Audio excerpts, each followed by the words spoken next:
Price the lord. This is beyond the verse episode 2. Last எபிசோட்ல ஏரோது எத்தனை குழந்தைகளை கொன்றான்னு பார்த்தோம். இந்த ஏரோது எப்படி மரித்தான்னு தெரியுமா? அவன் மரணத்தின் பின்னணி என்னன்னு தெரியுமா? இன்னைக்கு எபிசோட்ல பார்க்கலாம். இயேசு பிறந்த போது இன்னசென்டான 2 வயதுக்குட்பட்ட ஆண் குழந்தைகளை கொல்லும்படி ஏரோது கட்டளையிட்டான் இல்லையா? வேதத்துல நாம பல ஏரோதுகளை பத்தி பார்க்க முடியும். ஆனா இந்த சம்பவத்துக்கு காரணமான ஏரோது ஹெரோட் தி கிரேட். இந்த சம்பவம் நடந்து சில வருடங்களுக்கு பிறகு இவர் ரொம்பவும் கொடூரமான ஒரு மரணம் அடைந்தார். இந்த ஏரோது தன்னுடைய கடைசி நாட்கள்ல குடல் முழுவதும் புழுக்களால் அரிக்கப்பட்டு உடம்பெல்லாம் அழுகி நாற்றம் நிறைந்த ஒரு வாழ்க்கையை வாழ்ந்தார். முதலாவது அவருக்கு பிரச்சனை சாப்பிடுறதுல ஆரம்பிச்சது. அவருக்கு பசி பயங்கரமா எடுக்கும், ஆனா சாப்பிட முடியாது. யோசிச்சு பாருங்க, ஒரு ராஜா, அவனுக்கு கிடைக்காத பொருளே இல்ல. பல வகையான ருசியான பார்வைக்கு இன்பமான பல உணவு வகைகள் அவன் கண்முன்பே இருந்தாலும் அவனால சாப்பிட முடியல. அடுத்து பெருங்குடல்ல பிரச்சனை ஏற்பட்டுச்சு. எப்பவாவது எதையாவது சாப்பிட்டதும் உடனே வயிறு வலி ஆரம்பிச்சிரும். அடுத்து அடி வயிற்றுல பிரச்சனை உண்டாச்சு. இதுக்கு அடுத்து மூச்சு விடவே ரொம்ப சிரமப்பட்டார். அவர் மூச்சு விட்டா அவரோட சுவாசம் பயங்கர நாற்றம் அடிச்சுதான். மனிதர்கள் யாரும் பக்கத்துல வரவே முடியல, அப்படி ஒரு நாற்றம் இருந்ததாம்.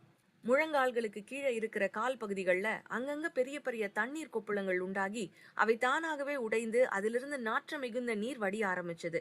சயின்ஸ் அண்ட் டெக்னாலஜி எல்லாம் வளர்ச்சி அடையாத நாட்கள்ல ஏரோது இப்படி ஒரு வாழ்க்கை வாழ்ந்தார். அவர் மரித்த பின்பு அவருடைய மூக்கு வாய் வழியாக எல்லாம் உடம்புல இருந்து புழுக்கள் வெளிவர ஆரம்பிச்சுதான். என்ன ஒரு கொடுமையான மரணம் இல்ல? அவர் பெத்லகேமுக்கு அருகில் உள்ள ஹெரோடியம்ங்கிற இடத்துல அடக்கம் பண்ணப்பட்டார். இந்த விவரங்கள் எதையும் வேதம் நமக்கு சொல்லல. ஆனா யூத வரலாற்று ஆசிரியர் பிளாவியஸ் ஜோசிபஸ் தன்னுடைய குறிப்புகள்ல இந்த மரணத்தை விவரிச்சிருக்கிறார். இவர் ஒரு ஜூயிஷ் பிரீஸ்டும் ஒரு அறிஞரும் கூட. பல இன்னசென்ட் குழந்தைகளின் மரணத்துக்கு காரணமான ஏரோதின் முடிவு அகோரம். எத்தனை பெரிய ராஜாவா இருக்கட்டும், எவ்வளவு பணம் வேணாலும் இருக்கட்டும், எவ்வளவு செல்வாக்கு இருக்கட்டும், எத்தனை பெரிய இன்ஃபுளுன்ஸ் வேணாலும் இருக்கட்டும், என் தேவனுக்கும் அவருடைய பிள்ளைகளுக்கும் விரோதமாய் நிற்கிறவர்களுடைய நிலைமை மிகவும் பரிதாபத்திற்குரியது. இன்னைக்கு ஒருவேளை உங்க வாழ்க்கையில, அது உங்க ஸ்கூலா இருக்கட்டும், ஆபீஸா இருக்கட்டும், காலேஜா இருக்கட்டும், உறவுகளா இருக்கட்டும், இல்ல பிசினஸ் சர்க்கிளா இருக்கட்டும், ஏன் உங்க கூட ஊழியத்துல நிக்கிறவங்களா கூட இருக்கட்டும், எந்தவித முகாந்திரமும் இன்றி சிலர் உங்களுக்கு விரோதமா எழுமி நிற்கிறாங்களா, உங்களை கஷ்டப்படுத்துறாங்களா, கவலைப்படாதீங்க. என் தேவன் அவர்களை பார்த்து கொள்வார். சீக்கிரத்தில் அவர்கள் உங்கள் வாழ்க்கையிலிருந்து காணாமல் போவார்கள்.